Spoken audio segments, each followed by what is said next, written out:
One of the most persistent misunderstandings of Jean-Paul Sartre's philosophy is the belief that freedom means the absence of constraint. This misunderstanding appears both among critics and admirers. Critics accuse Sartre of promoting an unrealistic vision of absolute autonomy. Admirers sometimes turn his ideas into motivational slogans about limitless possibility. Sartre rejects both interpretations. Freedom, for Sartre, is not opposed to constraint.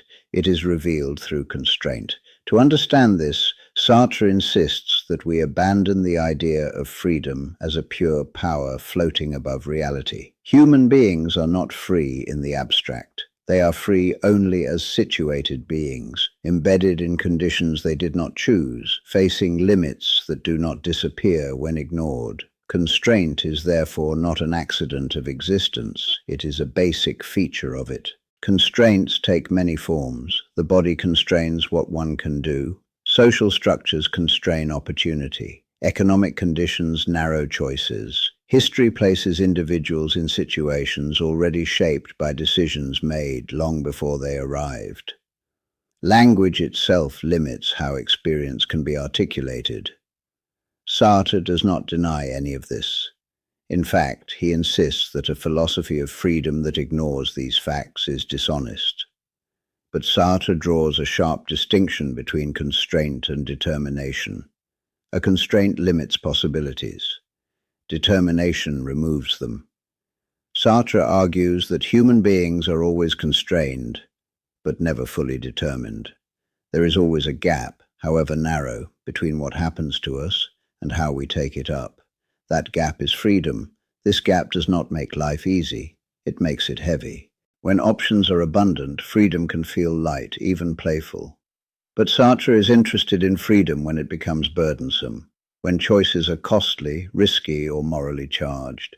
It is precisely in these moments that freedom becomes undeniable. If freedom existed only where there were no limits, it would never be tested. It would remain hypothetical. Sartre insists that freedom proves itself only where resistance appears. Consider a simple example. A person with unlimited resources faces few meaningful constraints. Their choices may be numerous, but they are rarely decisive. By contrast, a person under severe limitation must choose with care. Each action closes off alternatives. Each decision has consequences that cannot be undone. For Sartre, it is the second situation, not the first, that reveals freedom most clearly. This is why Sartre rejects the idea that freedom increases as constraint decreases. Freedom does not expand simply because options multiply. It intensifies when choices matter. Constraint gives weight to action. This weight explains why people often try to deny their freedom most vigorously when constraints are strongest. Under pressure, responsibility becomes frightening. It is easier to say, "I had no choice," than to acknowledge that one chose among terrible options. Sartre does not deny the tragedy of such situations. He denies that tragedy eliminates responsibility. To say, "I had no choice," is usually to mean every option was costly. Sartre agrees, but costly options are still options.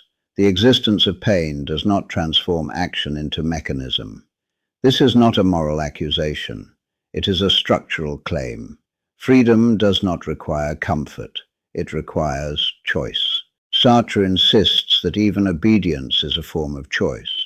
To obey an order, to submit to authority, or to follow a rule is to decide that obedience is preferable to resistance, even when resistance is dangerous or futile. The danger does not erase the decision, it explains its cost.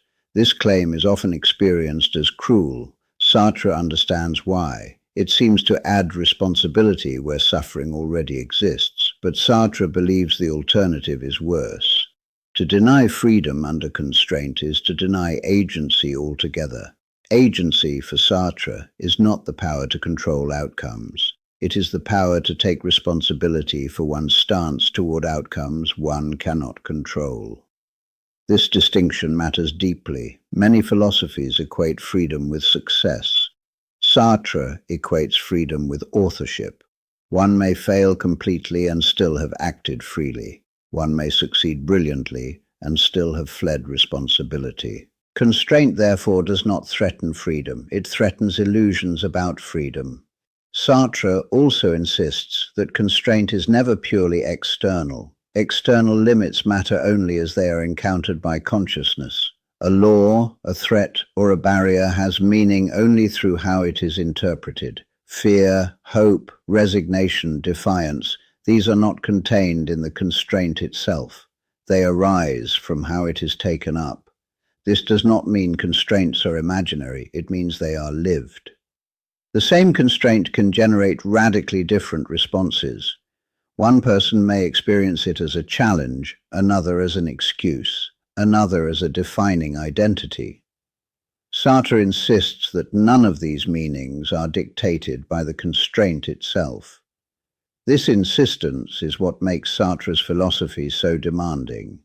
It refuses to let facts do moral work in place of choice. Facts explain situations. They do not decide responses. At this stage, Sartre's analysis is still descriptive. He is not yet condemning anyone. He is laying out the structure of freedom under pressure. Human beings exist in conditions they did not choose, but they must choose how to live them. This structure also explains why freedom is inseparable from anxiety and conflict. To choose under constraint is to risk error, loss, and guilt. There is no safe path. There is no neutral option. Sartre rejects the idea that one can step outside this structure. Withdrawal is itself a response. Silence is itself a stance. Even refusing to choose is a way of choosing. This is why Sartre believes that appeals to inevitability are almost always evasions. History forced this outcome. Circumstances made it unavoidable. These phrases describe pressures, not decisions.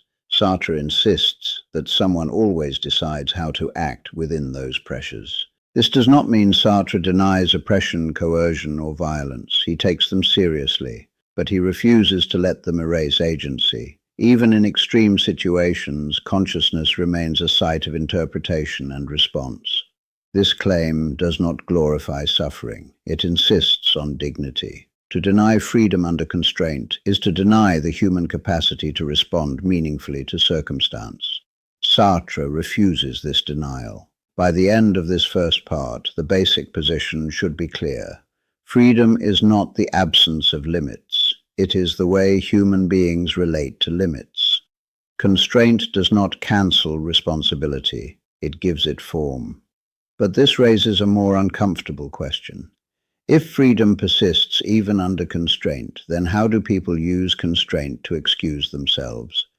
How does pressure become alibi? And why does constraint so often serve as the language of bad faith? If freedom persists under constraint, then the central question becomes unavoidable. Why do people so often deny it? Sartre's answer is uncompromising. Constraint does not merely limit action. It provides one of the most powerful excuses for fleeing responsibility. Human beings do not usually deny freedom by claiming to be gods. They deny it by claiming to be victims of necessity. Sartre is careful here. He does not deny that people suffer under constraint. He does not minimize coercion, inequality, or force. What he denies is that these realities automatically transform action into mechanism. Constraint explains pressure. It does not erase choice. The denial of freedom therefore takes a specific form. People say, given the situation, I could not have done otherwise. Sartre insists that this statement almost always hides a different truth. Given the situation, I chose what seemed least costly to me. This choice may involve fear, survival, loyalty, or resignation. Sartre does not condemn these motives. What he rejects is the attempt to erase the choice itself. Constraint becomes an alibi when it is treated as destiny rather than condition. This alibi operates subtly. People often shift responsibility away from themselves by appealing to systems, roles, or pressures. I was just following orders. That's how the system works. Anyone in my position would have done the same. Sartre hears in these statements a refusal to own one's stance. To say anyone would have done this is to dissolve oneself into a type. It converts action into inevitability. Sartre insists that this conversion is false. Even if many people act the same way under pressure, each still chooses to do so. This is why Sartre refuses the comfort of collective innocence. Belonging to a group does not dilute responsibility, it multiplies it. One is responsible not only for what one does, but for participating in structures that normalize certain actions. This position is deeply unsettling. It removes the refuge of anonymity.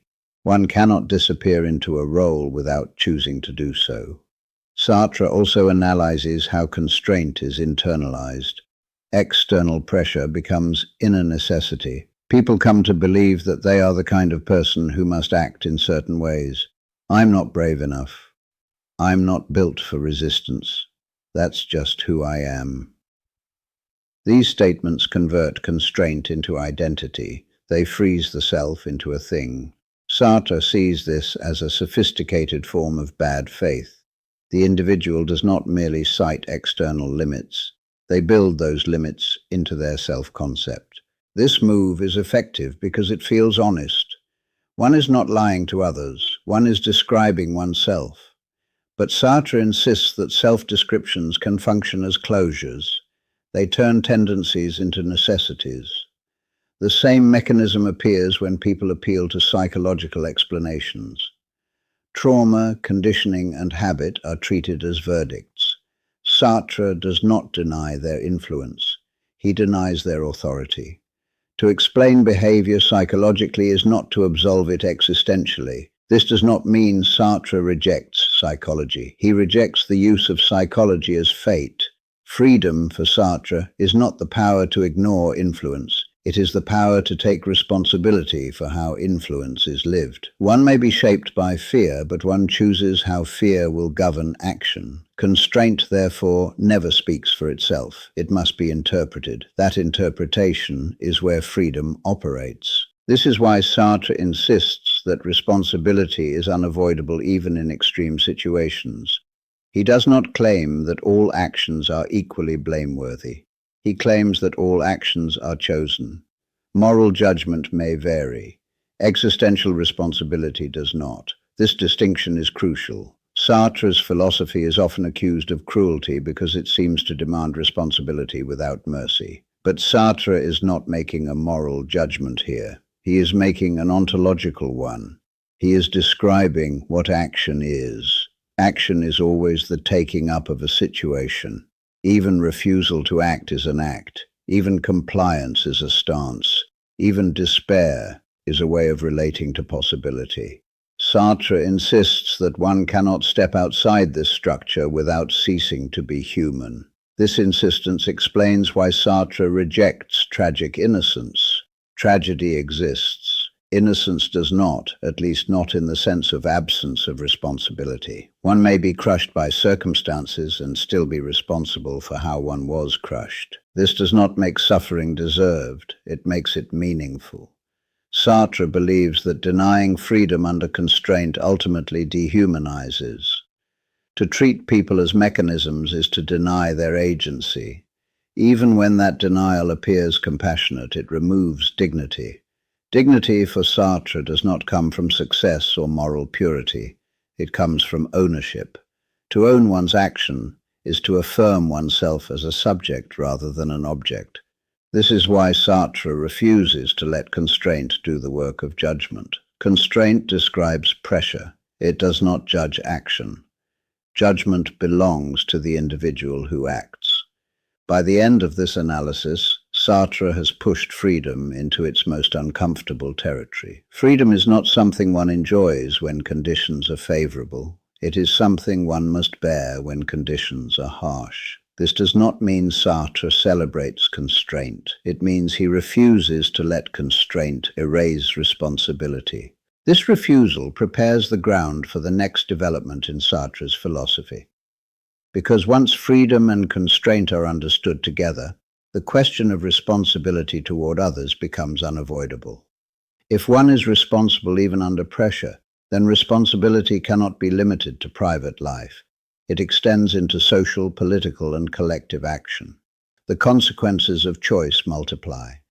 That expansion is where Sartre's philosophy begins to confront violence, justification, and engagement. But that confrontation must be built carefully. For now, the central claim stands: freedom does not disappear under constraint. It becomes heavier. And it is precisely that weight that most people try to escape.